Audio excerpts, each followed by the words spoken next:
Well, it was interesting because the majority of patients were already my patients in the congestive heart failure clinic, and then there were other patients that were referred to me by Dr. Siva as the study started to unwind.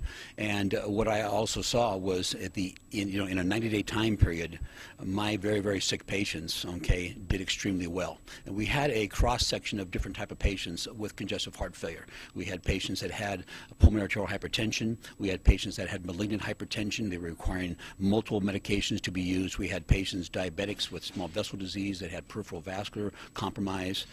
We had a whole array of patients under the atherosclerotic or congestive or coronary artery disease umbrella. And across the board, we saw results for every type of patients and their own disease process. Have you ever seen anything like those kinds of results from this kind of a single application of one product? No.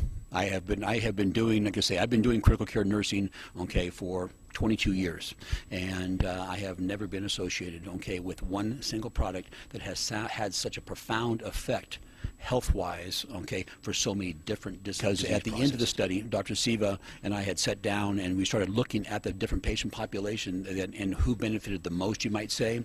As you may know, diabetes, a very insidious disease. I think it's going to be one of the disease processes that's going to have a biggest burden on our healthcare system.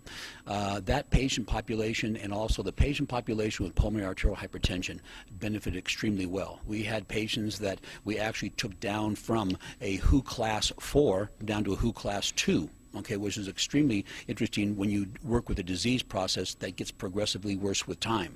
We actually reverse that process. Now, in that light right there, it has now come to a point where if anyone that gets referred over to the clinic, that has the new signs and symptoms of pulmonary arterial hypertension, whatever their etiology may be, we are going to make the recommendation that we introduced the ProArgi-9 Plus, initially as the first line of treatment.